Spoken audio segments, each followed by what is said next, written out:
Let's talk 20-year anniversary of an album that I call a classic. And actually, I remember listening to it for the first time and being like, these dudes are about to be the next guys. So listening from Lil Brother makes me feel real old that this is 20 years old, this album. They had an interview with GQ and an interview with Rolling Stone talking about the anniversary.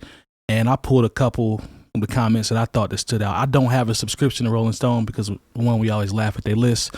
But somebody sent me a screenshot of one of the questions that was asked. And I thought we had to put this one in there. But here's something that jumped out to me. In the GQ article, Big Pooh said that the Minstrel Show wasn't fun for him. And Fonte said this was the first time that he had ever heard him say that. It was in the interview. And Pooh said, no, it wasn't fun, man. It wasn't fun at all. I think for me, it was just between the pressure of what ended up being a major label debut, our own internal struggles that we were having, figuring out life, being 24 years old, and the things were just moving fast as F for me at the time. But he said he didn't even like recording the Minstrel Show. Now, I can see that because they had just got to Atlantic, so the pressure was, that's different from recording and listening at college, right? So we go to Atlantic and it's popping now. But I've never heard him say, I've never heard about that. The fact that Fonte didn't know, that was crazy. Like that one caught me off guard. Maybe he didn't. Would you guys have thought? Maybe he didn't realize it at the time, though. That's true. Maybe like reflecting back, he's just like, man, I really didn't enjoy that. Yeah. I love that album too, man. So the fact that, he said he didn't really enjoy it is crazy, but we all creative, so we know it doesn't always go, as planned when you're making stuff. What you think, Jay? Did that kind of shock you a little bit? Thing is, like, a lot of times, like, what you're doing and how music marks time, like, you don't know what someone is going through. That's true. That transition, you're talking about, okay, 24 years old, that's a real... I remember when I was 24 and it was like, what am I doing with my life? Should I have more? That's basically what he's saying. Am I right where I need to be? Am I appreciated for who I am or just what I can provide to other people? You're really trying to figure it out. When people think, if anybody who's super young hears this, and because to me, 24 is super young. Definitely. Just because you don't think you got it figured out. Look, I'm 45. I'll be 46 in April. Yeah. I don't have anything figured out. Yeah. Yeah. Like I know that I have more figured out, but there's so much left to figure out. Yeah. I mean, I at one point I thought, okay, the career I was in, I'm going to do this, going forward, and it just ride out in the sunset. Huh? Then like the next job I got after that, I'm like, oh, this is what I'm going to do. Yeah. That didn't work out.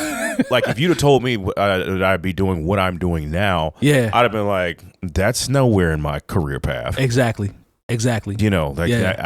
So coming out of college that's not necessarily right out of, but in the ballpark, internship or something like that. Coming out of college is a lot different. And plus, they're probably when you're Atlantic, that you're at a major label system. You're on the same label as T.I. Yeah. Yeah. You know what I'm saying? And so you're looking at, I think that's, if I feel him on the pressure. But, like, just think about it. Your first album, that we're talking about, the listening, you're able to sit down with your friends and create, and you get to Atlantic, you got A&Rs coming to you, and people from the labels like, we need something. We got to turn the album in. They have to listen to it, critique it, and all that type of stuff. I don't know if this is going to work. What about this artwork? And, hey, could you put something like this? Can you give us something from the radio? And then maybe it's something we can send to college, mix show, and then we can do this. And they weren't making records like that on the Minstrel Show. You know what I'm saying? No, they weren't making. They didn't come from making records like that on listening. True. But then again, like, the people who they consider to be their heroes, like Tribe Called Quest, was able to find a way to get on the radio. True. De La Soul, even to a certain extent, was able to get on the radio. The Fugees were able to get on the radio. So they can say, hey, could you do something like what they did? And you're like, this is what we're setting out to do. So I can imagine the creative process when you mix it with corporate interest it doesn't sound fun at all. Yeah. Yeah. It doesn't sound fun at all. So I can feel him. And that may not be the reasons why he considered it not to be fun, but I could see that if he told me that was the reason, I would completely believe him and understand. I can 100% see the pressure, major label pressure. I can see that for sure. Now, this one I saw, this is just an excerpt from Rolling Stone, and they asked, how involved is Ninth Wonder in the documentary process? Fonte answered, we reached out to him for an interview, and he hasn't responded. So... here's my thing, and then I'll come to y'all. My thing is, I'm not that surprised about this because obviously they've been going through stuff, right? This is documented at this point. I mean, Pooh just talked about our internal struggles, and that was way back then. So clearly this has been building up, right? But to not even respond, not versus just saying, Lone, you know what? I just don't want to be interviewed, man. Like, I hope the project goes well, but I'm just not feeling talking about it at this time. I don't think I want to be involved.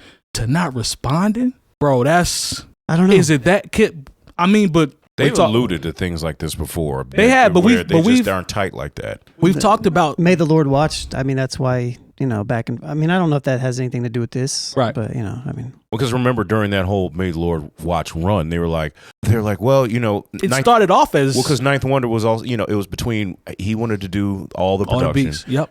And then it was like, well, if we're going to tour, I'll do the big stuff. Right. And, all these all small. He wasn't really trying to tour when they had the Minstrel Show out. That's true. That was something that was a bit of a struggle between them. That's true. So by the time it got to the third, if you will, Little Back. Brother album, yeah, Get Back. Was it Left Back? I don't know. I think Get Back, then Left Back. yeah. I don't know. I always get those confused. Yeah. And so he was. I mean, he did some production, but he was not there as far as a member of the group anymore.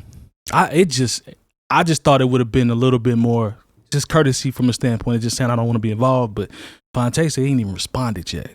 That's interesting. And he's got his own life, and like I said, he was just. I mean, Ninth was in Indianapolis. Yeah. Last couple days. So I mean. Oh, I didn't know that. Yeah, he's all over the place. So I mean, or maybe no, it was last week, but still. Who am I to say he's not busy? He's running a label. He's got artists. So He's teaching. He's teaching, Yeah, so- professor. So far be it for me to tell the man what to do. But Might have been the wrong email. Might have been. You don't know. Numbers Change. I think I would say that he would have heard. That's what I'm saying. Like, he at least knows that they reached out, I think. Now, to not answer, are you that busy?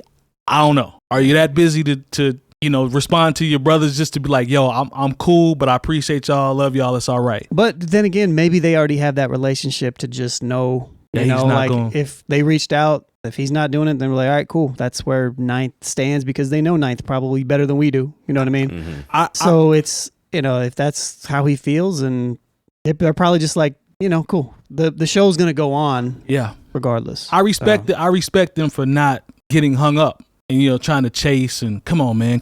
It doesn't sound like that at all. It's like, to Lone's point, it's like, all right, well, we're going to keep it moving. Yeah. So I respect that. What else can you do at that point, Yeah. So. And then the last one I pulled was they asked about them when they came out being standard bearers and typically rapping for the college educated real hip hop crowd, but they were also being pitted against people like T.I. and Mike Jones and that era. And they asked, when you look back at it, do you think that the idea of that hurt or helped their career? So Fonte said it definitely was a gift and a curse. He said some of it was by our doing. He said on our first record, the Yo-Yo, I'm pretty much skewering the whole effing boho coffee shop ish. He said, but then to do a concept like the Minstrel Show where we're still skewering something, it's kind of a satire, but we're hitting on elements like class and race and things of that nature and bigger conversations. He said that even became a conversation that for him, he really didn't even want to be a part of. He said they weren't anti-gangster, they weren't anti-whatever. We were just anti-effing whack. That's what we were. He's like, just don't be corny. He's like, I think that's what got lost in the whole thing. So I like that answer because they never really said they weren't anything. That was kind of, it's kind of pushed on them as the backpackers. Well, also, would that be fair to say? Yeah. Yeah, I mean, it's true because it's also at the same time, you got to realize they're from North Carolina. Right. It's the northern part of the South, but it's still the South. Yep. Right. And, there's an old Fonte interview with him with the Red Bull Music Academy where he talks about that even a little bit even further about, say, oh yeah, you guys are actually saying stuff, not like the rest of the South.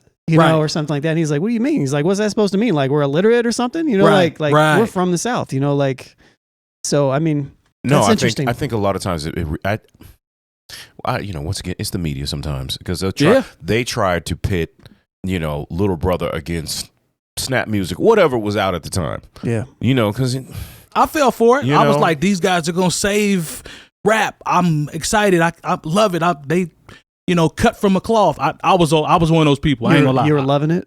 I see what you did there.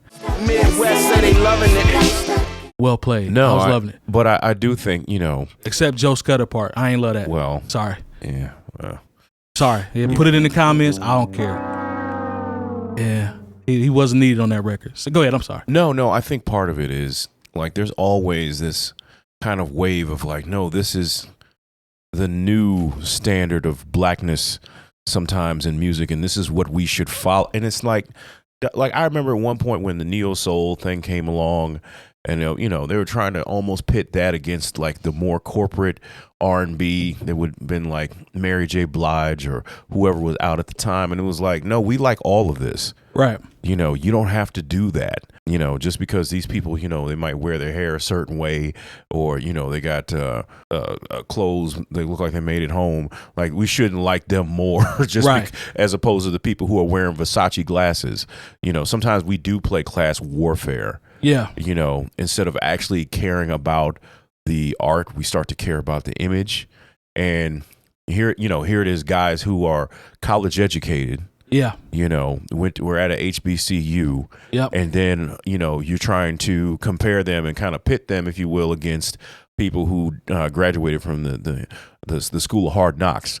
Yeah. You know, and unfortunately, there's always been things like that. You know, the difference between, you know, Motown and what they were doing at Stax. You know, these not sometimes like regional differences, but cultural differences, because just, you know, black folks are not a monolith. True. We have so many different experiences, and we bring so many different things to our artistic expression, and sometimes we wind up saying, okay, well, it's not like those dudes on the West Coast, or it's not like those dudes who are doing the street rap in New York. You know, it's this, and you should be into this, and this is going to be the future of this. And it's like, at the end of the day, none of us know what the future of anything is going to be. You know, there's people that, matter of fact, I've actually had this conversation with people that classify Little Brother as an East Coast group, like versus coming from the South. Because of their sound? Because of their sound. But I was, the discussion I was having was, man, Fantasia one of the illest out the South. He is. Mm-hmm. That's what it is. But they were like, nah, he ain't from the South, man. He's more East Coast. I said, no, he's not. They from North Carolina. That's the South. It ain't the South. It's the South. But their style. Yeah. I mean, if you think about it, mm-hmm. I mean, I'm not going to sit here and act like Little Brother doesn't, especially early on, didn't have a very East Coast sound, because they did. Because Ninth Wonder is from that school. Mm-hmm. When you think about how the records were chopped. Yep. You know, and all that stuff, and drum it's very boom bap. It wasn't. He's not. I'm not saying he's not drawing inspiration from Organized Noise, but he's drawing more inspiration from Primo. You know, even though he's from Houston, but Pete Rock and Large Professor and all those guys. So I agree. You know, I don't know. Like, I can see the conversation, and when you rap over boom bap style tracks, even if you are more Southern styled as a rapper, you're going to sound a little bit more like, East Coast, like the East Coast. It's just what it is. So, I mean, you know, geographically, it's correct, but what you said is also 100% correct, because they did not sound like what was T.I. He had just mentioned T.I. and Mike Jones. They didn't sound nothing like that. No, they didn't. No, they sounded completely different. And a lot of it was due to the production, not necessarily, how they were talking or anything like that. Could they have sounded good on other types of production? Yes. And would it have been Little Brother, though? I don't think so. But, I don't think it would have been as cohesive as it was. They fit into a very interesting mold of being from the South with a very sample-based type of influence. So it's very unique in that aspect, I would say. For sure. Well, I mean, it's just like, we talk about, it's the South. Well, man, what is the South? Because Atlanta's music doesn't sound like New Orleans music. It does. Texas music doesn't sound like North Carolina music. We just like to blanket See, the thing is, a lot of times we try to go with the visual aesthetic that we get. Okay, right. We see that they got a bunch of girls scantily clad, and they got a bunch of cars and jewelry and gold teeth. We're like, and you think that encompasses the entire region of the South. Yep. And it just doesn't. No, it just doesn't. Memphis sounds different from Florida. Yeah, true. Exactly. Different parts of Florida. So there are parts, Memphis don't sound nothing like Nashville. You know what I'm saying? You might be right. Same state. Yeah. Maybe 3 or 4 hours apart. And so I think that's part of where I think we just blanket the South with a particular, if there was something we did out of the South we didn't like, or we didn't find pleasing, we thought was ignorant, we just have blanketed the entire South with that, and it's not fair. I'm guilty. I used to. I'm definitely guilty of that. Like if you were outside and Master P hit and Master P was everywhere, that sound or in the way those individuals wrote lyrics and put together their cadences, that exemplifies the South to you. And that's just because that's what you didn't like, and you've kind of put on these blinders to everything else in the South. And then when you hear something that you like and you're saying, oh, that sounds like the East Coast. It's like with No Limit, because you know what, because you don't want to admit that you like this, you like music from the South. It's the prime example would be just like you said with Texas and New Orleans. It's Scarface didn't sound anything like No Limit. The Ghetto Boys didn't sound nothing like No Limit to me. Outkast didn't sound nothing like No Limit. Thank you. They didn't. Suave House. You know, I'm saying there's so many different sounds that come out of the South. And you got to think about when you talk about the South, how much real estate that covers. Yeah, Texas is huge. You know, you're talking about 2 different time zones. You know what I'm saying? Because Pimp C was like, yeah, how you gonna be from the South and you got on the Eastern time zone? Yeah, you know what I'm saying? But I remember that interview. Yeah, he was hot. I just think a lot of times people are like, well, I like this, so it can't be from the South. I mean, like Dilla is clearly influenced by the East Coast, but Detroit ain't nowhere near the East Coast at all. So a lot of times people they're so into their hip hop being purists, and that everything originates out of the 5 boroughs, and it's like they have to say, oh well, this is East Coast, influence or whatever. I was like, yeah, but they did this in Detroit off of 8 Mile. True. Nate Jeezy's in the chat. He says Ghostface hates Iron Man. We talked about that a while back. He said Red Man hates There's a Dark Side. Happens sometime from the creative standpoint, like we talking about the artists and Pooh not being, Look, I saw a thing where Music Soul Child doesn't care for almost any of his hit records, which is ridiculous to me because he has great records. And he had a run as far as like that whole, if you want to neo soul, which I hate that term. I hate all anything gangster rap, whatever. That's for another time. But it's like, he doesn't like it. It's like it was a weird interview he did with Questlove when they talked about those records and how successful they were. And, he was talking about, well, I had all this other stuff that I wanted to do. But then, here comes Kevin Lyle saying, hey, this is the single. And I couldn't be happy about it. Well, brother, it was some good choices then after it that goes were to made. number 1, I guess, you sell 2 million records. And it soothes the pain a little bit. But, it definitely did. It definitely did. But it's just crazy. Did you remember when you started hearing the stuff from the listening? Or were you able to actually get the CD? Yeah, when I heard it, it was all pieced. It was pieced together in album forms. Like I didn't hear any of the message board stuff or any of that. Like I heard just the whole album as is. Somebody, my dude, Carlo had a burnt CD, so we sat in the car and he's like, "We have to sit down and listen to this whole thing right now." Mm-hmm. So what are you talking about? It's these dudes, man. They Little Brother and OK Player and Questlove love them, and they getting vouched for and this. I said, "All right, cool." So we sat down and listened to the whole album, and I was like, "Man, these dudes about to be it." Mm-hmm.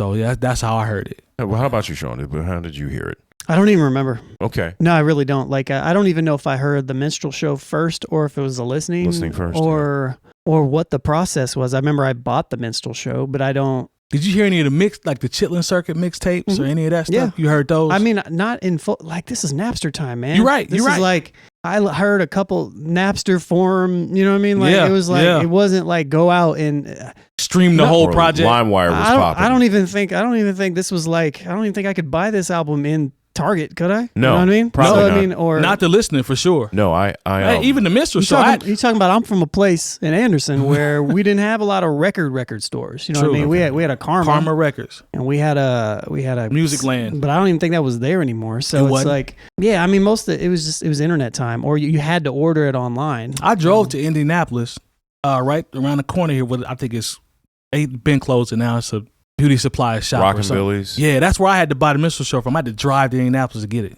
No, I ordered mine online. So no, because this is when my favorite part of the internet was the OK Player boards.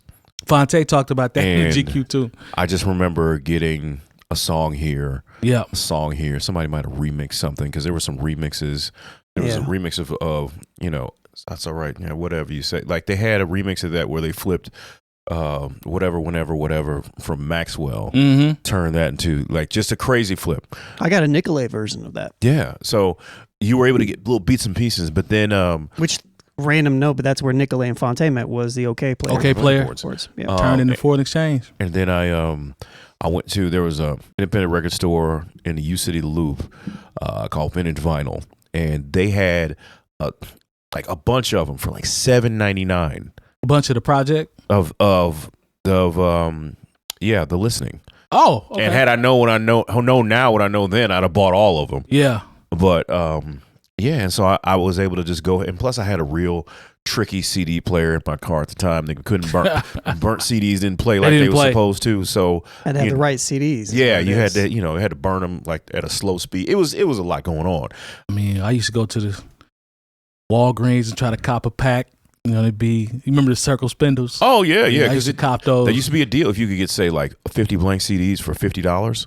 Yeah, I used to buy them all the time, man. Like, do you know how many beat CDs I have? Yeah, like, just chilling it. Like, yeah, and it's so crazy to think that like now, like if you'd be like, oh, could you burn it to a CD? It's like, no, I can't, and for why? My computer doesn't have a burner. Exactly. Mine doesn't have a CD drive actually, or a drive. I'm sorry, no, this one drive does. at all. This one does, but this one doesn't. Mine didn't have a CD drive. So, but so I actually was able to buy a legit copy. Read the liner notes and have it and ride around to it, and it was just like, you definitely this is it. You should have copped like 4 or 5 of those. Oh, if I'd have known then, yeah, because then like you can't find it now. I don't think. No, because I went back like maybe 2 weeks later, and it was in there for like $17, $18. Somebody must have pulled them to the side and be like, because look, I was selling my mixtapes for more than $7.99. There's a whole album that I could get for. Y'all need to go back through the episodes and hear Jay Moore talk about when he almost beat a DJ up for playing his. I didn't beat nobody. I did not do that. That ain't how it go. Okay, that is I'm not. sorry. You listen to. Yeah, you got the wrong lesson from that story. I wasn't trying to beat nobody up for playing my mixtape in the club. I still have, and it's like all my little brother songs. I actually have on that hard drive right there, but it's all from that era. Like I still have them, and I have a lot of stuff that just from their whole camp. Like the Chitlin Circuits, all their mixtapes. I mean, they're my favorite group. You know what I mean? So like I have all that stuff. What was the group that Rhapsody was in? 𝐿𝐿 High. 𝐿𝐿 High. Charlie Smarts, who was in 𝐿𝐿 High, just dropped a new video a couple days ago. Out of 𝐿𝐿 High, Charlie Smarts was my favorite. It was, but to your point, that era though, those mixtapes and Separate but Equal and all the Chitlin Circuits, and I remember hearing production from like 𝐿_MINE was on those tapes back then, and so many producers that we would learn to know. Knots was on there. They had a verse from like Big Daddy Kane on a joint. I remember that. I got that one. I have like every. Oh, I know you do. I remember every Little Brother song, and some of them are probably not even great quality. But. I used to ask Lone. I'd be like, "Hey man, burn me a CD." He had folders. He's organized folders, everything. So I would make my own CDs, and he just burn it. And I go home. I'd be hype in the car, listening to what you just burned. I used to make MP3 CDs and fill them up. Oh yeah, play them in the car. Yep, you put folders in them.